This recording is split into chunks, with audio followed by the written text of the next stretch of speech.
जय हिंद दोस्तों। हम लोग हिंदी पढ़ रहे हैं। हिंदी में दोस्तों हम कल विशेषण को पढ़ रहे थे और विशेषण में हम लोग विशेषण के प्रकार पढ़े और आइए आगे हम लोग संख्यावाचक विशेषण को पढ़ते हैं। जो विशेषण का पहला प्रकार हम पढ़ लिए हैं गुणवाचक विशेषण, दूसरा क्या है? संख्यावाचक विशेषण।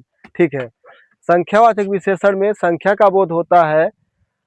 उसमें संख्या दो प्रकार से होती है, एक निश्चित संख्या और एक होती है अनिश्चित संख्या। जैसे 5 बोलेंगे तो क्या हो जाएगा? निश्चित हो जाएगा, और कुछ बोलेंगे तो क्या हो जाएगा? अनिश्चित हो जाएगा। तो निश्चित संख्या बताए थे हम कल कि निश्चित संख्या होगी, उसकी गिनती कर सकते हैं, 1 2 3 आवृत्ति बना सकते हैं गुना के रूप में, 2 गुना 4, 3 गुना 4 गुना इत्यादि।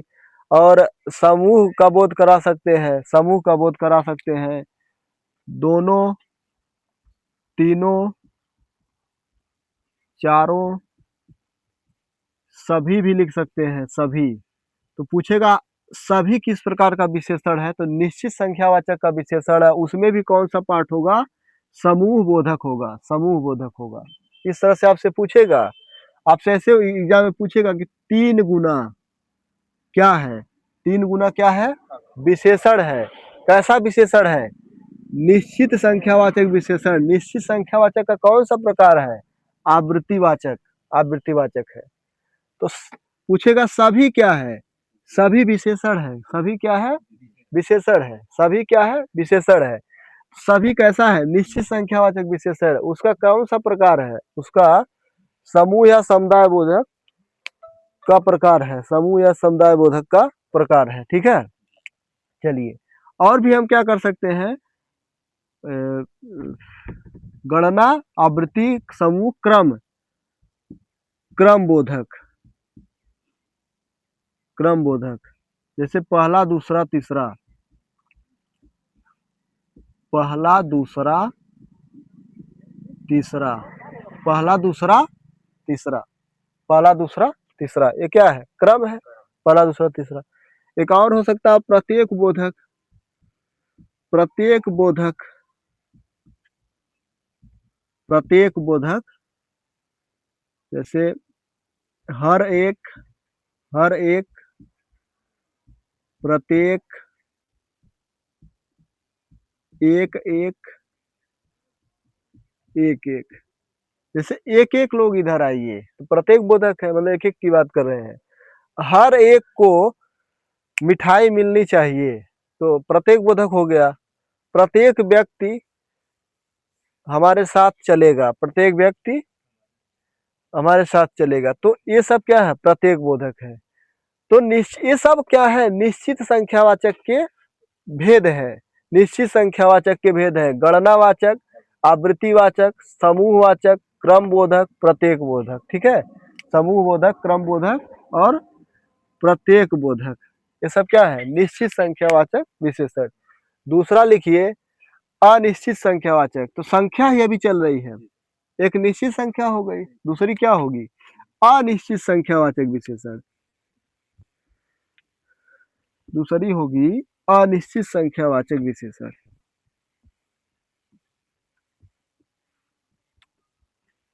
अनिश्चित संख्यावाचक,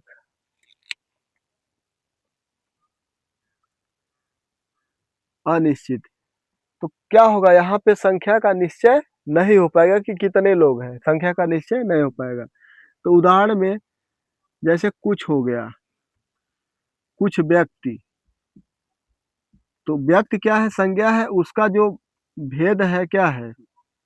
उसको हम विशेषण जो लगा रहे हैं, कुछ लगा रहे हैं। कुछ से कन्फर्म नहीं हो रहा है कि कौन सा संज्ञा है, कुछ से कन्फर्म नहीं हो रहा है कि कितने लोग हैं। जैसे 5 6 लोग, 5 6 लोग, 5 6 लोग। तो 5 6 क्या है? अनिश्चित है। 5 6 क्या है? अनिश्चित है। 5 6 भी क्या है? अनिश्चित है। निश्चय नहीं हो पा रहा है। तो अनिश्चय में कोई और प्रकार नहीं है, बस जहाँ पे संख्या का निश्चय नहीं हो पाएगा वो क्या हो जाएगा? अनिश्चय वाचक हो जाएगा। जैसे कुछ व्यक्ति, 5 6 लोग। ठीक है। जैसे सैकड़ों लोग, सैकड़ों लोग, सैकड़ों का क्या है? निश्चय नहीं हो पा रहा है कि कितने लोग हैं। तो जहां पे आपको निश्चय नहीं हो पाए वो क्या हो जाएगा, संख्या का निश्चय नहीं हो पाएगा, वो क्या हो जाएगा, संख्यावाचक अनिश्चय संख्यावाचक विशेषण हो जाएगा। ठीक है, आगे चलिए। तीसरा है परिमाणवाचक। तीसरा क्या है, परिमाणवाचक।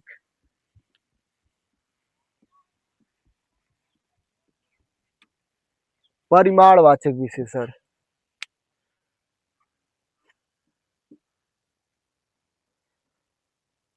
परिमाणवाचक, परिमाणवाचक विशेषण, परिमाणवाचक। अब परिमाण से क्या पता चलता है, आप फिजिक्स में पढ़े होंगे कि परिमाण से क्या पता चलता है। परिमाण का मतलब मात्रा बताता है या नाप तौल बताता है, क्या बताता है, मात्रा या नाप तौल। तो यह क्या कराएगा, संज्ञा या सर्वनाम के मात्रा या किसका, नाप तौल का बोध कराएगा, मात्रा या नाप तौल का बोध कराएगा, मात्रा या नाप तौल का बोध कराएगा, मात्रा या नाप तौल। जैसे लीटर, ग्राम, मीटर, किलो, लीटर, ग्राम, मीटर, किलो इत्यादि। इस प्रकार की जो चीजें हैं वो क्या कराती, वो नापने का काम कराती है। किसका काम करती है, नापने का काम।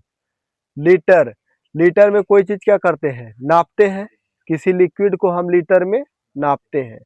ग्राम, ग्राम में किसी चीज का वजन कर तौलते हैं, नाप तौल करते हैं, वजन तौलते हैं ग्राम में, किलोग्राम में। मीटर में किसी चीज को नापा जाता है, जैसे कपड़ा को मीटर में नापते हैं, दूरी को मीटर में नापते हैं, किलोमीटर में नापते हैं। किलो, किसी चीज का वजन करते हैं किलो में, किसी चीज का वजन करते हैं किलो में। तो परिमाणवाचक विशेषण लीटर, ग्राम, मीटर, किलोग्राम। ठीक, अब इसमें भी दो प्रकार से होगा। जहां परिमाण का नाप तौल की निश्चित मात्रा का बोध होगा वो निश्चित परिमाणवाचक हो जाएगा, जहां निश्चित मात्रा का बोध नहीं होगा वो अनिश्चित परिमाणवाचक। देखिए कुछ याद नहीं करना है, बस समझना है कि जीवन में होता क्या है, वही चीज तो यहाँ पे है। जैसे परिमाण निश्चित कैसे होगा, जैसे 10 लीटर दूध है आज मैंने बेचा, 10 लीटर दूध आज मैंने बेचा, 10 लीटर दूध आज मैंने बेचा, इसका मतलब निश्चित है, संख्या निश्चित है, मात्रा है 10 लीटर दूध, लेकिन 5-6 लीटर दूध हमने बेचा, अनिश्चित हो जाएगा। तो देखिए विशेषण का रूप अलग अलग बदल रहा है, कहीं निश्चित हो जा रहा है, वही चीज कहीं अनिश्चित हो जा रहा है, वही चीज कहीं संख्या का बोध करा रहा है, वही चीज कहीं परिमाण का बोध करा रहा है। तो निश्चित अनिश्चित में आप फर्क समझ गए कि कहाँ निश्चित होगा कहाँ अनिश्चित होगा। कुछ कुछ मीटर मैंने चला, कुछ मीटर मैंने चला, यहाँ पे कुछ मीटर क्या है, अनिश्चित है, निश्चित नहीं है। लेकिन 10 मीटर मैंने चला, 10 मीटर मैंने चला, तो 10 मीटर क्या है, निश्चित है। ठीक है, तो दो प्रकार से हो गया, एक क्या हो गया निश्चित, एक निश्चित हो गया, एक निश्चित हो गया, और एक क्या हो गया अनिश्चित हो गया, एक निश्चित हो गया और एक अनिश्चित हो गया। निश्चित में जैसे कुछ लीटर, कुछ लीटर दूध, कुछ लीटर दूध, तो यहाँ पे कुछ लीटर क्या है, अनिश्चित, अनिश्चित संख्यावाचक है। यहाँ पे 10 लीटर, 10 लीटर, 10 लीटर क्या है, निश्चित हो गया, 10 लीटर क्या है, निश्चित हो गया। और मान लीजिए कुछ लीटर, कुछ लीटर, कुछ लीटर दूध, कुछ लीटर दूध अनिश्चित हो गया, कुछ लीटर दूध अनिश्चित हो गया, सिंपल है। जहां निश्चित मात्रा का बोध होगा निश्चित परिमाणवाचक विशेषण, जहां पे निश्चित मात्रा का बोध नहीं होगा वहां पे अनिश्चित परिमाणवाचक विशेषण हो जाएगा, अनिश्चित परिमाणवाचक विशेषण हो जाएगा। जैसे बताइएगा आप लोग,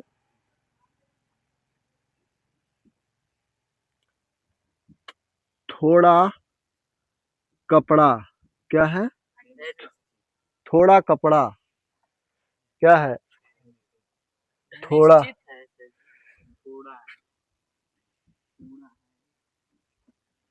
थोड़े कपड़े, थोड़े कपड़े।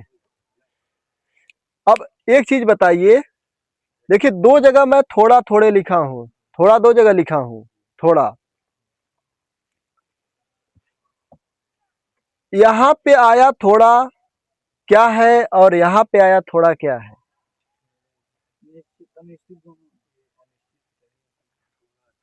क्या दोनों जगह, पहले परिमाण और संख्या की बात करिए, क्या दोनों जगह संख्या है कि दोनों जगह परिमाण है?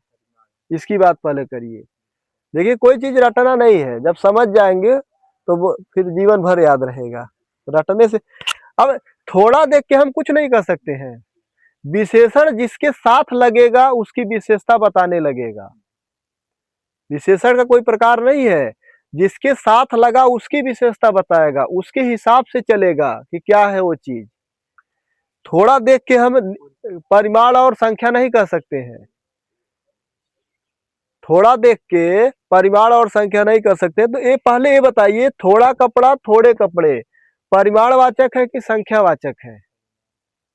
आप सोच के बताइए कि संख्या का बोध हो रहा है कि मात्रा का बोध हो रहा है?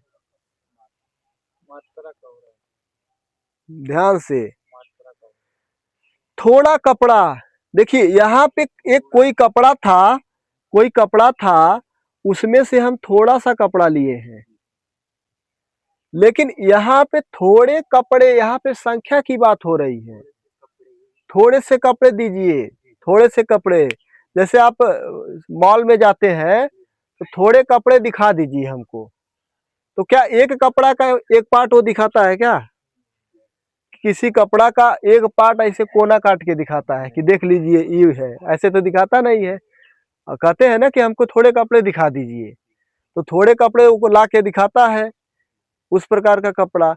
इसका मतलब आपको सोचना है कि यह किस प्रकार का है। तो यहाँ थोड़ा बदल गया, यहाँ थोड़ा क्या हो गया? देखिए निश्चित तो किसी दोनों में निश्चय तो नहीं हो पा रहा है कि कितने कपड़े दिखाने की बात हो रही है, लेकिन ये तो हमको पता चल रहा है कि यहाँ पर जो आया थोड़ा है वो संख्या का बोध करा रहा है। अब थोड़े कपड़े में 10 कपड़े दिखाया, 5 कपड़े दिखाया, कुछ कपड़े तो दिखाया, तो यहाँ पे ये संख्या का बोध करा रहा है। तो विशेषण अपने आप में कुछ नहीं है, विशेषण जिसके साथ लगेगा उस हिसाब से पहचानना है कि वो क्या है। तो यहाँ पे आप क्या कहेंगे, इसका पूरा नाम क्या हो जाएगा? अनिश्चित संख्यावाचक विशेषण। समझ में आ रहा है ना? थोड़ा कपड़ा, यहाँ पे थोड़ा क्या है? कपड़ा का एक पार्ट, जैसे अंगुली कट गई तो क्या कहेंगे? थोड़ा सा कपड़ा दीजिए, तो थोड़ा सा कपड़ा दीजिए, इसका मतलब कपड़ा का थोड़ा सा हिस्सा फाड़ेंगे देंगे। यहाँ पे कपड़ा को हम गिनती नहीं करते हैं, कपड़ा का नाप तौल करते हैं, उसको मापा जाता है ना, कपड़ा को मापा जाता है कितना मीटर का है। तो यहाँ पे आया थोड़ा क्या है? अनिश्चित परिमाणवाचक विशेषण। समझ में आ रहा है ना? जैसे बहुत कपड़ा मैंने खरीदा, क्या होगा? बहुत कपड़ा मैंने खरीदा, बताइए सोच के, उदाहरण को पूरा सोचिए तब बताइए। बहुत कपड़ा मैंने खरीदा, अनिश्चित संख्यावाचक, क्योंकि कपड़ा मैंने खरीदा, बहुत कपड़ा, ये तो मैं मतलब एक हिसाब से बोल रहा हूँ, यहाँ बोलने सही बोलना चाहिए था बहुत कपड़े मैंने खरीदा, क्योंकि जब कई कपड़ा खरीदेंगे तो बहुवचन में बोलेंगे ना। बहुत कपड़े मैंने खरीदा मतलब 4-5 खरीदा, पैंट खरीदा, शर्ट खरीदा। और थोड़ा थोड़ा कपड़ा मुझे दीजिए, थोड़ा कपड़ा मुझे दीजिए। यहाँ पे कपड़ा का थोड़ा सा हिस्सा दीजिए, थोड़ा कपड़ा मुझे दीजिए। तो यहाँ पे इसको लिख लीजिए क्या है, देखिए अनिश्चित तो दोनों जगह है, अनिश्चित यहाँ भी है और अनिश्चित यहाँ भी है। लेकिन यहाँ पे अब इससे आप अनुमान लगाएंगे कपड़ा से, कपड़ा यहाँ पे कपड़ा माप तौल की बात हो रही है तो परिमाणवाचक हो जाएगा। क्या हो जाएगा? परिमाणवाचक। और यहाँ पे संख्या की बात हो रही है तो क्या हो जाएगा? संख्यावाचक। संख्या की बात हो रही है तो क्या हो जाएगा? संख्यावाचक। समझ में आ रहा है विशेषण ना? तो विशेषण को इस प्रकार से समझना है, विशेषण जिसके साथ लगता है उसकी विशेषता बताता है, उसके अनुसार से उसका नाम बदल जाता है। जैसे थोड़ा दो जगह आया है, एक जगह उसका नाम परिमाणवाचक हो गया है, एक जगह उसका नाम क्या हो गया? संख्यावाचक हो गया। एक जगह परिमाण, एक जगह संख्यावाचक।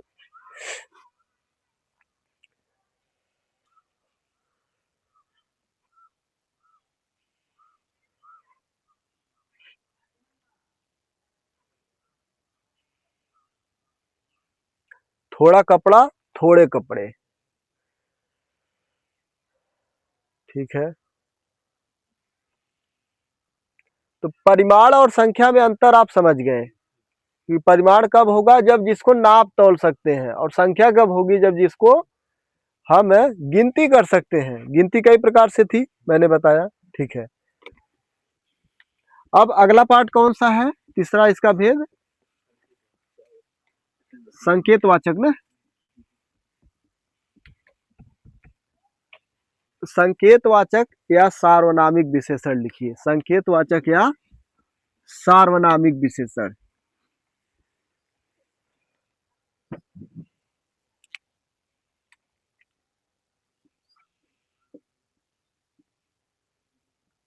संकेतवाचक या सार्वनामिक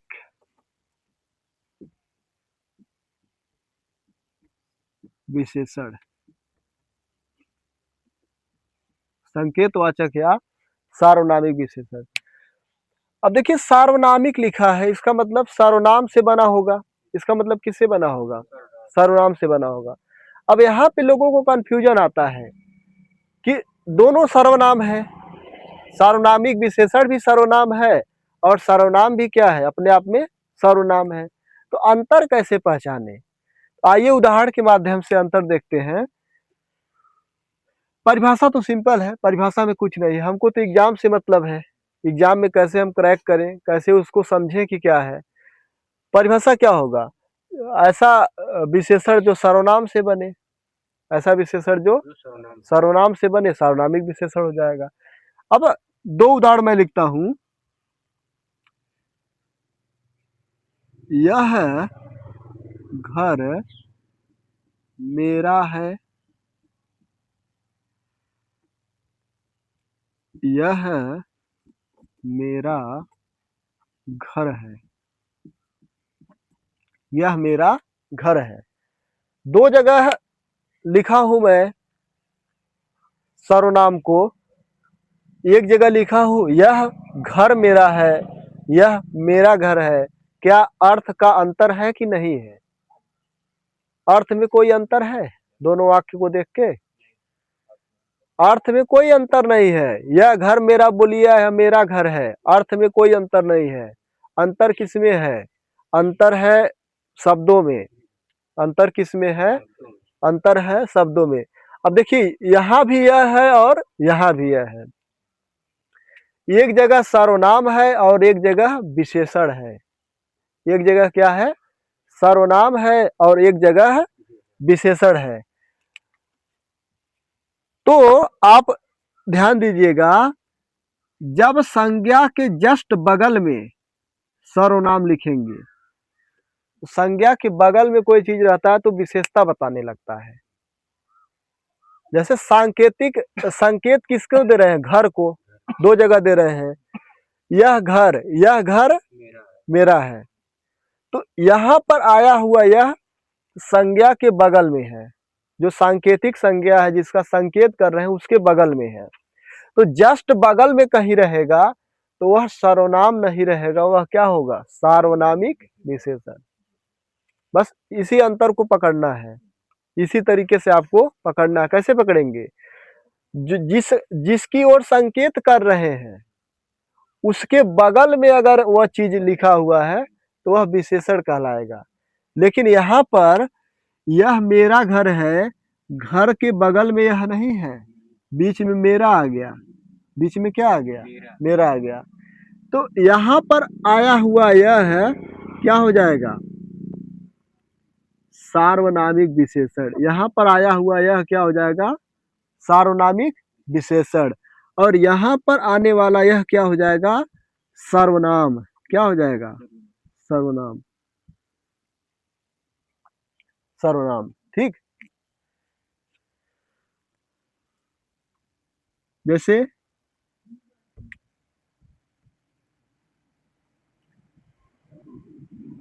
वे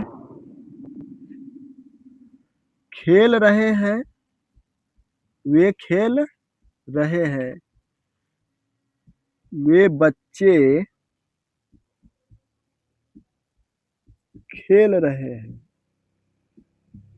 दो जगह वे आया, दो जगह वे सर्वनाम का प्रयोग किया गया। वे सर्वनाम किससे बना है? वह से वे बना है। वह का बहुवचन है ना, वह का बहुवचन वे। सर्वनाम पढ़े हैं। तो वे खेल रहे हैं, वे बच्चे खेल रहे हैं, क्या दोनों जगह सर्वनाम लिखा हूं? दोनों जगह सर्वनाम है, दोनों जगह सर्वनाम है, लेकिन ऊपर सर्वनाम है, नीचे क्या है? सार्वनामिक विशेषण है। क्योंकि उसके बाद क्या लिख दिए? संज्ञा लिख दिए। सर्वनाम के जस्ट बाद संज्ञा लिखेंगे तो सार्वनामिक विशेषण कहलाएगा। तो यहाँ पर वे क्या है? सर्वनाम है। क्या है? सर्वनाम है। और यहाँ पर वे क्या है?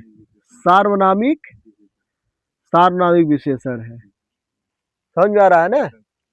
वे खेल रहे हैं सर्वनाम है, वे बच्चे खेल रहे हैं सार्वनामिक विशेषण है। यह घोड़ा मेरा है, यह मेरा घोड़ा, यह मेरा घोड़ा है। यह क्या है? यह विशेषण है। यह घोड़ा मेरा है, यह क्या है? विशेषण है। यह मेरा घोड़ा है, यह क्या है? सर्वनाम है। यहाँ पे विशेषण नहीं है। याद रखना है, जस्ट में संज्ञा आएगा अगर तो वह विशेषण कहलाएगा, और संज्ञा दूर कहीं आ रहा है, तुरंत बगल में नहीं आ रहा है, तो क्या कहलाएगा? सर्वनाम कहलाएगा। नहीं तब सर्वनाम कहलाएगा। और यह सार्वनामिक विशेषण, कंफ्यूजन नहीं है। यहाँ पे संज्ञा के बगल में आया है यह, तो क्या हो गया? विशेषण। कौन सा विशेषण? सर्वनाम से बना है तो सार्वनामिक विशेषण। लेकिन यहाँ पर संज्ञा से दूर आया है, संज्ञा से दूर आया है, जस्ट बगल में नहीं है, तो यहाँ पे सर्वनाम है। ठीक है। तो अंतर कई लोग कई बार गलती हो जाती है। जैसे ऐसे उदाहरण दे देगा, यह घोड़ा मेरा है, यहाँ पर आने वाला यह क्या है? तो ऑप्शन में, पहले ऑप्शन में रहेगा सर्वनाम, तो कहेंगे यह सर्वनाम है। लेकिन शब्द का अर्थ उस दूसरे शब्दों के सापेक्ष में बदलता रहता है। जैसे यहाँ पर घोड़ा के सापेक्ष में यह का अर्थ क्या हो गया? विशेषण के रूप में हो गया, न कि सर्वनाम के रूप में। ठीक है। तो संकेतवाचक सार्वनामिक विशेषण अब दो प्रकार से होता है। सर्वनाम आप पढ़े होंगे तो आप समझ जाएंगे। एक होता है मौलिक सार्वनामिक विशेषण, इसमें लिख लीजिए, यह दो प्रकार का। पहली बात तो आप अंतर समझ गए ना कि सर्वनाम कब होगा, सार्वनामिक विशेषण कब होगा, उसमें आपको गलती नहीं होगा। अब दो प्रकार से होता है यह, एक मौलिक होता है, यह यौगिक होता है।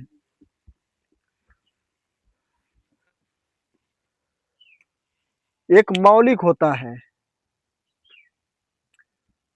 मौलिक, मौलिक सार्वनामिक विशेषण, और एक होता है यौगिक।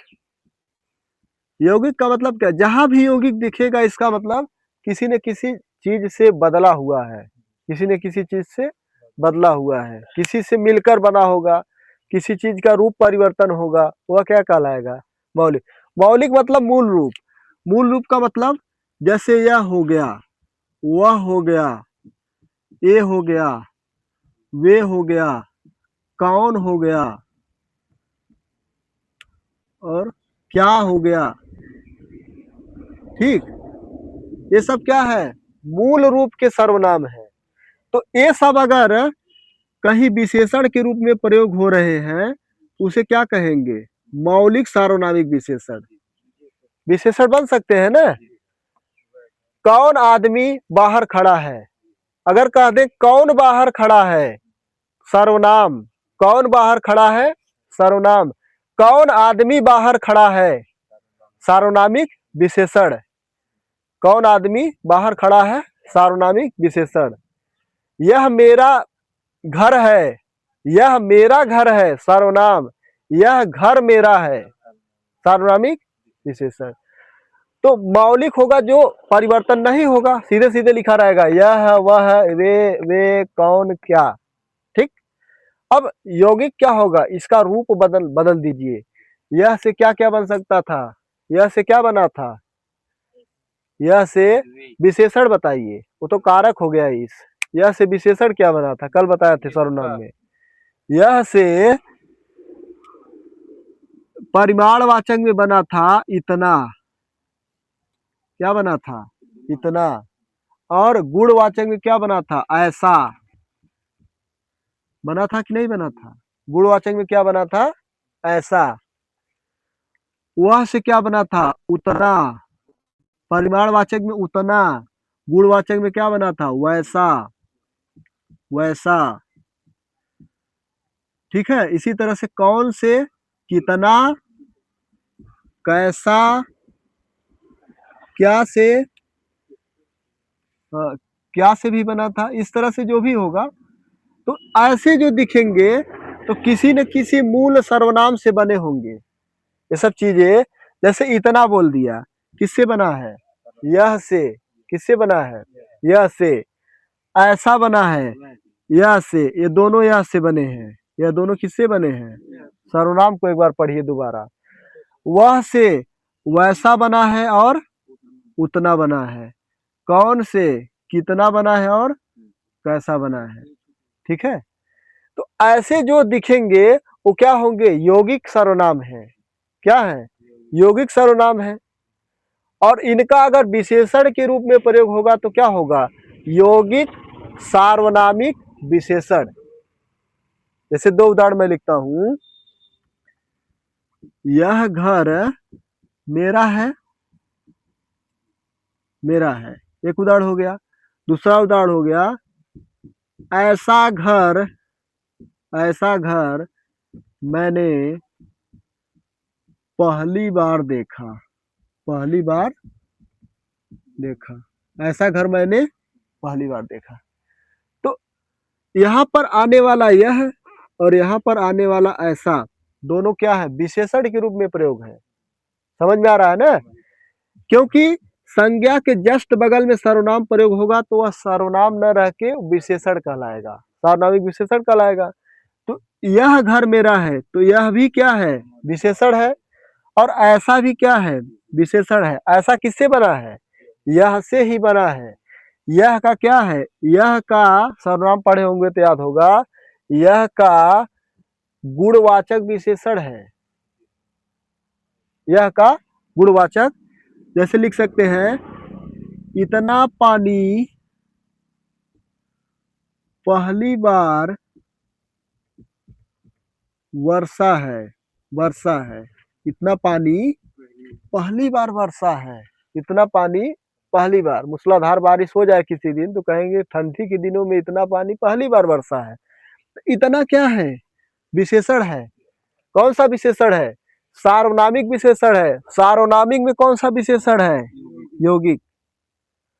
तो चीजों को जब एक एक चीजों को मिला मिला के पढ़ेंगे, जोड़ के पढ़ेंगे तो आपको मजा आएगा। मजा आ रहा है ना पढ़ने में? कुछ लग रहा है ना कि कुछ अच्छा पढ़ रहे हैं जो पहली बार पढ़ रहे हैं? यह ऐसा इतना क्या है? यह अगर कहेंगे तो क्या हो जाएगा, यौगिक, यौगिक होगा, सॉरी मौलिक होगा, क्योंकि जो सर्वनाम का रूप है सीधे सीधे लिखा हुआ है। लेकिन ऐसा और इतना जो है यौगिक होंगे, क्योंकि यह से बने हुए हैं, यह से बने हुए हैं। तो इसको नोट कर लीजिए, तीनों को लिख लीजिए। यह क्या है, मौलिक है। ऐसा इतना, ये दोनों क्या है, यौगिक है।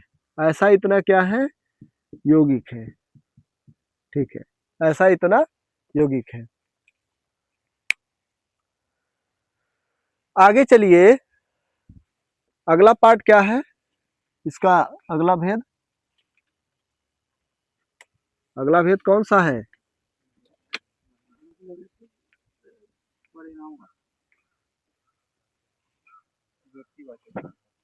चार हो गया ना।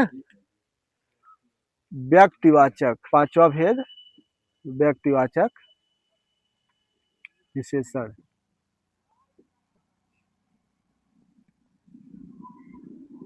व्यक्तिवाचक विशेषण, व्यक्तिवाचक विशेषण, इसमें लिखेंगे संज्ञा, संज्ञा शब्द से बनने वाला विशेषण। किससे, संज्ञा शब्द से बनने वाला विशेषण, बनने वाला विशेषण, संज्ञा शब्द से बनने वाला विशेषण क्या कहलाएगा, व्यक्तिवाचक। संज्ञा शब्द से, संज्ञा शब्द से बनेगा तो क्या कहलाएगा, व्यक्तिवाचक विशेषण। जैसे जयपुर से क्या बनता है, जयपुर से जयपुरी, जयपुरी, जयपुरी। जैसे भारतीय, जैसे अमेरिका से, अमेरिका से अमेरिकी, अमेरिकी। चीन से चीनी, चीनी भाषा। हिंदुस्तान से हिंदुस्तानी, बिहार से बिहारी, गोरखपुर से गोरखपुरी, पाकिस्तान से पाकिस्तानी लोग। तो जब किसी संज्ञा से विशेषण बनेगा तो वह क्या कहलाएगा, व्यक्तिवाचक विशेषण, व्यक्तिवाचक विशेषण। तो सिंपल है व्यक्तिवाचक विशेषण।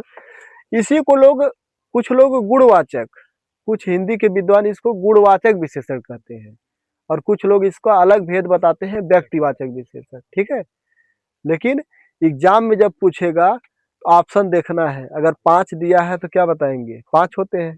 अगर 5 नहीं दिया है तो क्या बताएंगे, 4 होते हैं। 5 या 4 में, दोनों में अगर प्राथमिकता देना हो तो किसको देंगे, 5 को, क्योंकि 5 भेद अलग अलग इसके होते हैं। ठीक है दोस्तों, आज का जो है विशेषण का प्रकरण यहीं पे रोकते हैं, और आगे कल भी अभी विशेषण दोस्तों खत्म नहीं हुआ, अभी बचा हुआ है दोस्तों। आशा करता हूं दोस्तों हमारा विशेषण का दोनों पार्ट देखे होंगे तो बहुत मजा आया होगा। आपको लगा होगा कि आप कुछ अच्छा सीखे हैं, जो पहले नहीं पढ़े थे वो भी आप महसूस किए होंगे कि आप कुछ अलग पढ़ रहे हैं। हमारे साथ लगे रहिए, जुड़े रहिए, हमारे चैनल का सब्सक्राइब करवाइए। ठीक है दोस्तों, जय हिंद, जय भारत। ठीक है।